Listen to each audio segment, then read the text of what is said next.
Hello students, this is Subodh sir and I welcome you on my YouTube channel.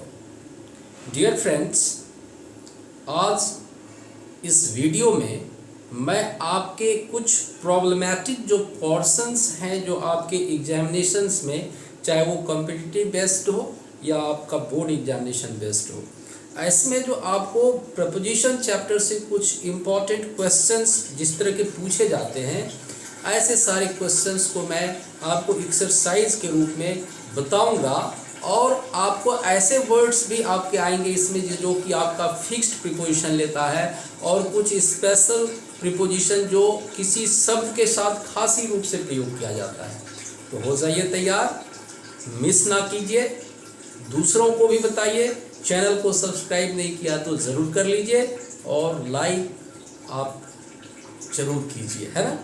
तो आज आपका पहला sentence जो इस करेक्ट यूज ऑफ प्रीपोजिशन है, इसका पहला सेंटेंस क्या है वो देखने से पहले मैं आपको और एक चीज़ बताऊंगा कि इसमें जो है ये सारे के सारे क्वेश्चंस बोर्ड एग्जाम्स में पूछे गए हैं और ये कोई बिहार बोर्ड या कोई स्टेट बोर्ड के एग्ज़ाम में नहीं पूछे गए हैं, बल्कि ICSE जो बोर्ड है 10th लेवल का, उसके सारे ये क्वेश्चंस हैं।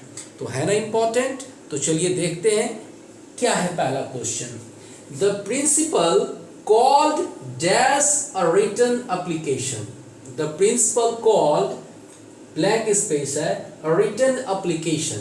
आप यहाँ पर देखेंगे कि ये जो कॉल वर्ड है इसके साथ अनेक प्रकार का प्रीपोजिशन का प्रयोग किया जाता है डियर फ्रेंड। सबसे पहले देखिए कॉल ऑन होता है, इसके बाद कॉल टू होता है, कॉल बाय होता है, कॉल एट होता है, कॉल फॉर होता है, कॉल विथ होता है और भी होता है। तो अलग अलग संदर्भ में ये कॉल के साथ इतने सारे प्रीपोजिशन को जब आप प्रयोग करेंगे तो मीनिंग विल बी डिफरेंट। सबका मीनिंग डियर फ्रेंड अलग अलग होगा, है कि नहीं है। जैसे कि एग्जाम्पल तौर पर आप देखिए कॉल ऑन का मतलब होता है किसी व्यक्ति के यहाँ बुलावे पर जाना।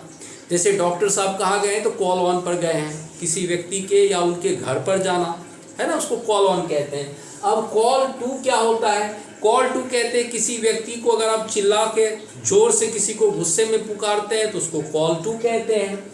उसी प्रकार से कॉल बाय क्या होता है, तो कॉल बाय आप देखेंगे कि आप कहीं जाने के क्रम में आप कोई चीज़ को देखने के लिए चले गए शॉर्ट पीरियड के लिए तो उसको कॉल बाय कहते हैं।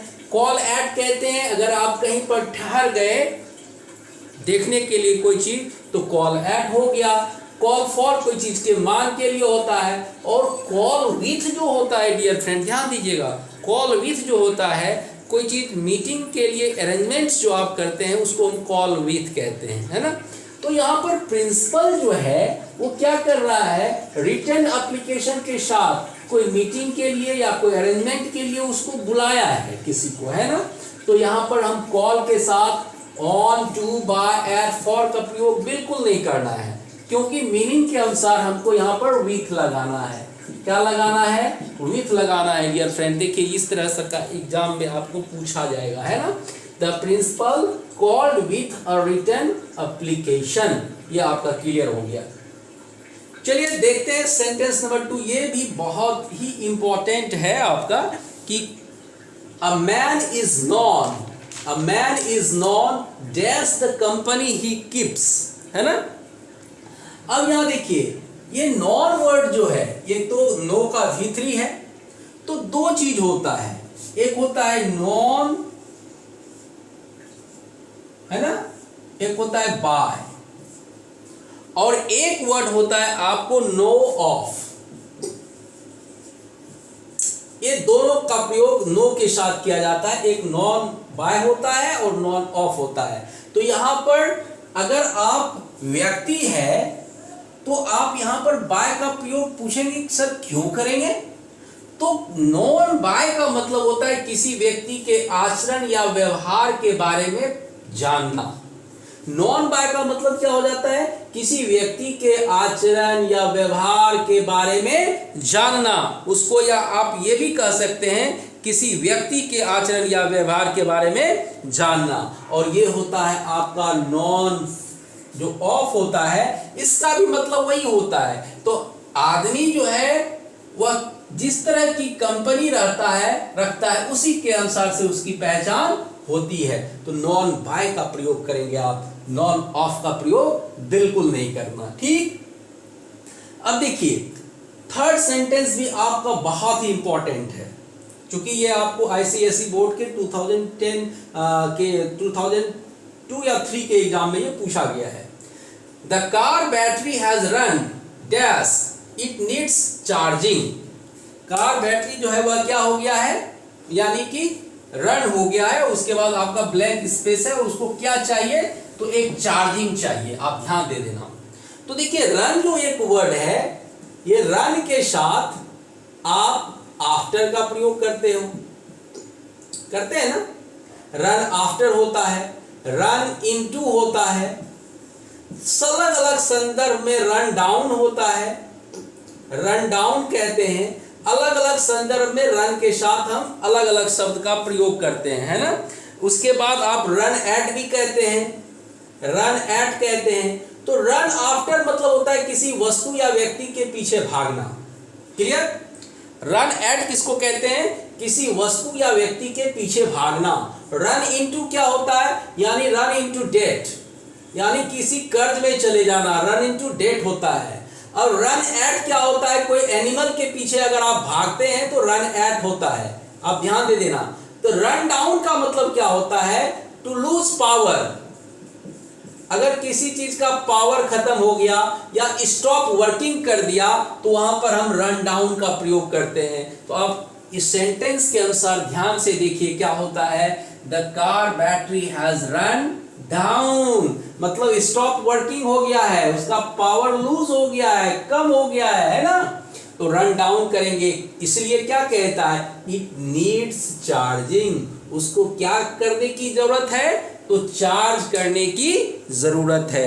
तो रन डाउन का प्रयोग करेंगे। आप रन आफ्टर, रन इनटू या रन एट का प्रयोग बिल्कुल नहीं करेंगे। रन डाउन का मतलब टू स्टॉप वर्किंग या टू लूज पावर।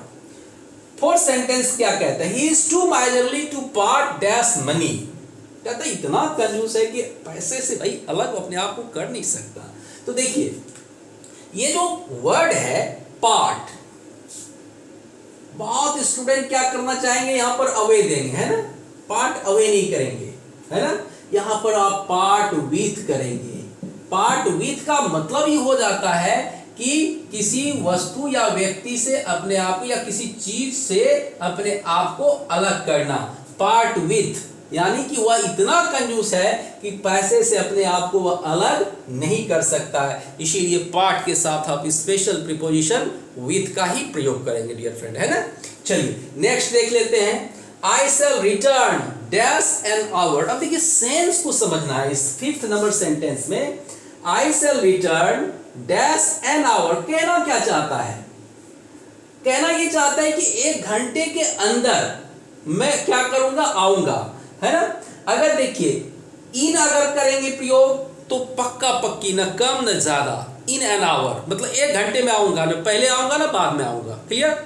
अगर आप विदिन का प्रयोग करते हैं तो विदिन का प्रयोग ये शो करता है कि किसी भी गिवन पीरियड के अंदर में, यानी कि अगर आपका 1 घंटे का समय है, मैं 1 घंटे में आऊंगा, तो अगर विदिन कहेंगे तो 1 घंटा का अंदर आप आ जाइए। तो आप यहां पर विदिन का प्रयोग कर दो, एकदम आपका सेंस क्या हो जाएगा, मैं 1 घंटे के अंदर वापस आ जाऊंगा। क्लियर हो गया। तो आई शैल रिटर्न विदिन एन आवर हो गया। चलिए नेक्स्ट नंबर करते हैं, सेंटेंस नंबर 6। वो क्या कहता है, इससे देखिए। इट इज आवर ड्यूटी, ये हमारा कर्तव्य है, टू प्रोटेस्ट इनजस्टिस, अन्याय के खिलाफ हमें क्या करना चाहिए, प्रोटेस्ट करना चाहिए। तो प्रोटेस्ट के साथ एक फिक्स्ड प्रीपोजिशन ही आता है, वो अगेंस्ट आता है। आप जानते भी होंगे, अगर नहीं जानते तो मैं आपको बता रहा हूं। It is our duty to protest against injustice. It is our duty to protest against injustice. हो गया clear.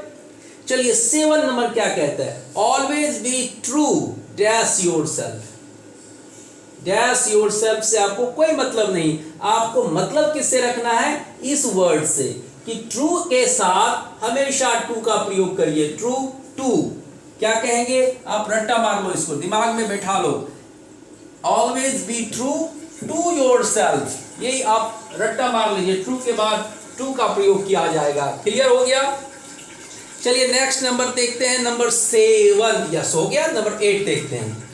He soon became accustomed to harsh weather, मतलब खराब वेदर में वह शीघ्र वहां पर रहने का वह आदती हो गया, यूज्ड टू हो गया, accustomed हो गया, है कि नहीं। तो ये आपको ये सेंटेंस 8 नंबर को पूरा पढ़िए और हाईलाइट कीजिए अपने आप को, इस वर्ड को, accustomed को। accustomed एक ऐसा वर्ड है जो हमेशा फिक्स्ड प्रीपोजिशन ही अपने आप में लेता है। कौन सा प्रीपोजिशन, फिक्स्ड प्रीपोजिशन। और accustomed के बाद डियर फ्रेंड हम टू का प्रयोग करते हैं, बस यही ध्यान देना। accustomed to मतलब being habituated to, है ना। he soon became accustomed to harsh weather। Clear हो गया। नेक्स्ट है नंबर 9।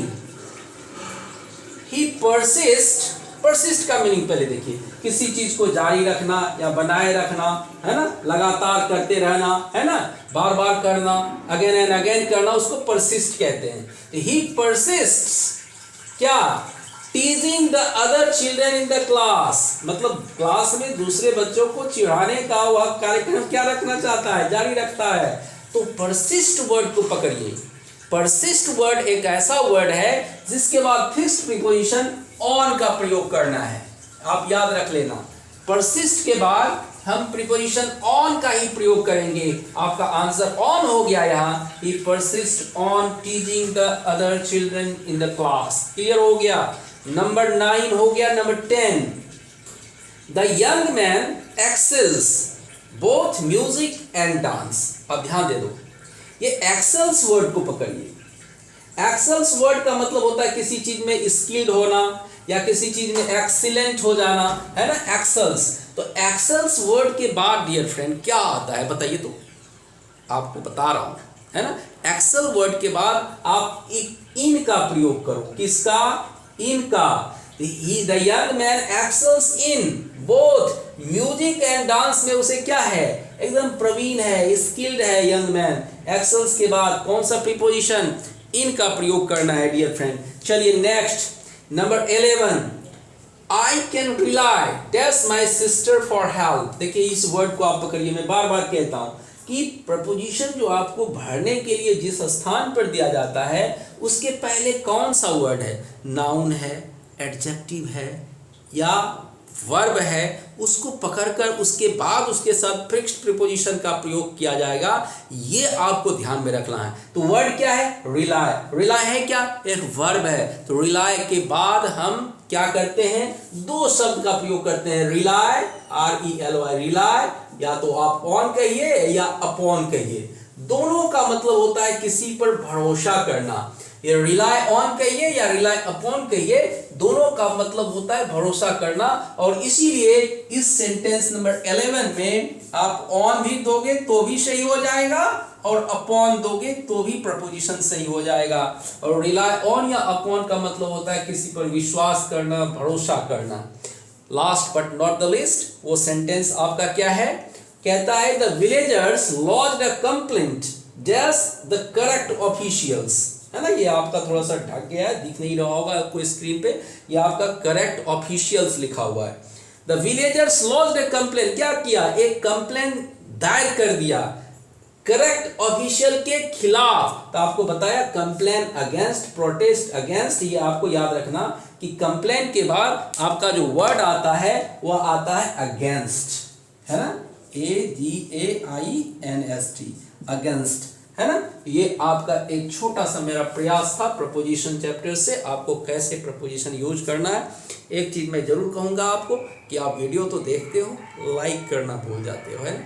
तो लाइक जरूर कीजिए, आप कमेंट भी अवश्य कीजिए, है ना। Thank you for watching, see you in the next class.